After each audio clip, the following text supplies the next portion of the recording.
नमस्कार दोस्तों। बालाघाट सिवनी में जो गौवंश पर क्रूरता हुई, आप सभी जानकर आक्रोश में हैं। ऐसी क्रूरता पूरे देश में कितनी होती होगी, कितने जानवरों के साथ ऐसा होता होगा और किस लेवल पर जानवरों की तस्करी होती होगी। पेटा इंडिया और शासन प्रशासन क्या कर रही है, आइए इस वीडियो में सब जानने को मिलेगा। वीडियो के अंत तक जरूर बने रहिएगा। हिंदू धर्म में गायों को माता का दर्जा दिया गया है और गौवंश को हमारी संस्कृति का अभिन्न अंग भी माना गया है। हमारी संस्कृति में विवाह हो या अंतिम संस्कार, किसी भी धार्मिक अनुष्ठान में गायों को भोजन कराए बिना अधूरा माना जाता है।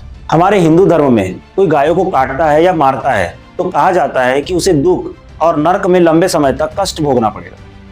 लेकिन आए दिन हो रही गौवंश पर हत्या, क्रूरता और मारपीट हमारी संस्कृति पर गहरी चोट पहुंचा रही है।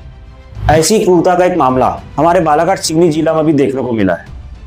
आइए इस वीडियो में बताने का प्रयास करते हैं कैसे हो रही गायों पर क्रूरता, हत्या और तस्करी। नूह में एक बार फिर से गौ तस्करी का मामला सामने आया है। दिल्ली से सटे गुरुग्राम की सड़कों पर गौ रक्षकों और गौ तस्करों के बीच मुठभेड़ हो गई।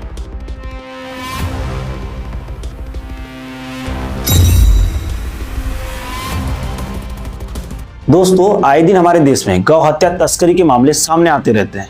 बात 17-18 जून की शाम सिवनी जिले के वैनगंगा नदी के पास जंगल में लगभग 54 गायों के शव मिले, जिनकी हत्या धारदार हथियारों से गायों के सिर काट कर की गई। 26 डेड बॉडी पुलिस को नदी किनारे मिलती है तो 28 डेड बॉडी जंगल में मिलती है। गायों की डेड बॉडी की पोस्टमार्टम रिपोर्ट और लोगों के आक्रोश के बीच पुलिस ने सस्पेक्ट के रूप में 7 लोगों को गिरफ्तार किया है।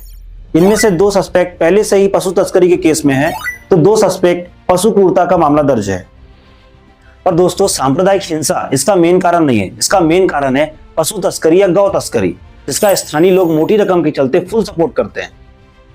इस केस के पीछे भी गौ तस्करी मेन रीजन था, जिसकी फंडिंग नागपुर और हैदराबाद से बताई जा रही है। दरअसल जब पुलिस स्पॉट पर गायों की डेड बॉडी बरामद करने पहुंची तो देखा गायों के कानों का लगा टैग कटा हुआ है। दोस्तों, टैग पशु बाजार में मवेशियों की खरीद बिक्री के दौरान लगाए जाते हैं। आरोपियों ने अधिकांश गोवंश के कान काटकर टैग गायब कर दिए थे। तस्करी की घटना को बड़े पैमाने पर अंजाम देने की साजिश तस्करों को इन सब हरकतों को करने पर मजबूर करती है।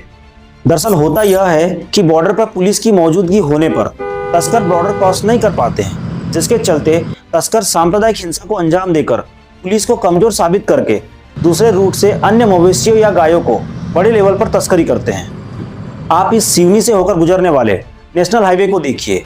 यहाँ से लगभग 5 नेशनल हाईवे गुजरता है और यह महाराष्ट्र बॉर्डर से लगा हुआ है। रीवा नागपुर, मुरैना झांसी ललितपुर, भोपाल राजमार्ग, सागर दमोह और जबलपुर नरसिंहपुर, जो पिछले 10 सालों से पशु तस्करी का ट्रांजिट पॉइंट बना हुआ है। एमपी पुलिस के अनुसार पिछले 6 मंथ में इस रास्ते से सबसे अधिक पशु तस्करी हुई है और पुलिस ने 55 कार्रवाई करते हुए लगभग 1700 गायों को मुक्त करवाया है।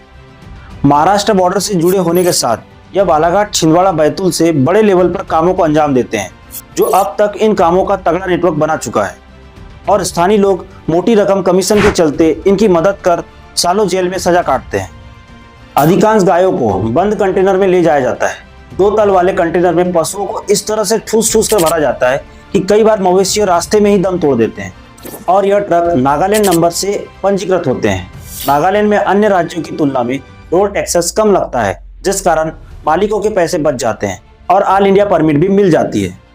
पिछले 10 सालों में मध्य प्रदेश में पशु तस्करी के 10 जिले चिन्हित किए गए, जिनमें सिवनी, बालाघाट, बैतूल, बड़वानी, खरगोन, बुरहानपुर, उज्जैन, रतलाम, नीमच शामिल है।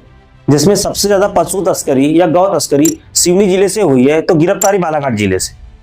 क्या आपको पता है, आए दिन हमारे देश में गौवंश के साथ क्रूरता का मामला बढ़ता ही जा रहा है। 1 साल पहले कानपुर में एक व्यक्ति ने गाय को इतनी बेरहमी से पीटा कि उसकी जान चली गई। वजह यह थी कि वह खेत में घुसकर उसका कुछ नुकसान कर दिया था। दोस्तों, इस सप्ताह मध्य प्रदेश में गौवंश से जुड़े 3 केस सामने आए। 14 जून को रतलाम के जावरा जगन्नाथ मंदिर परिसर में गाय का सिर काट के फेंका गया तो नैनपुर के भैंसावाई गांव में 150 से अधिक गायों की हत्या के अवशेष मिले थे। दोस्तों, इन सब घटनाओं से हमारे समाज में हिंसा और मॉब लिंचिंग जैसे केस बढ़ते हैं। रिलीजन में आपसी लड़ाइयाँ इतनी बढ़ गई है कि हिंसा पीक पर होती है। अभी जस्ट बकरी ईद पर नवी मुंबई में बकरे पर राम लिखकर उसकी क्रूरता का वीडियो वायरल हुआ था, जो धार्मिक हिंसा का बहुत बड़ा एग्जाम्पल है। पशु के अधिकारों का संरक्षण करने वाली संस्था पेटा पता नहीं किस लिए बनी हुई है। People for the ethical treatment of animal, PETA एक पशु अधिकार संगठन है। इसका मुख्यालय यूएसए के वर्जीनिया के नॉर्थवेल में स्थित है। विश्व भर में इसके 20 लाख लगभग मेंबर है और यह अपने आप को विश्व का सबसे बड़ा पशु अधिकार संगठन होने का दावा करता है। इन केसेस को लेकर कई बार हमारी हाई कोर्ट और सुप्रीम कोर्ट भी एक्शन पर होती है। गौवंश क्रूरता पर इलाहाबाद हाई कोर्ट ने सरकार से कहा कि गाय भारत की संस्कृति का अभिन्न अंग है, इसे राष्ट्रीय पशु घोषित करना चाहिए। साथ ही गायों को मौलिक अधिकार देने और राष्ट्रीय पशु घोषित करने के लिए केंद्र सरकार को कदम उठाना चाहिए और संसद विधेयक लाना चाहिए।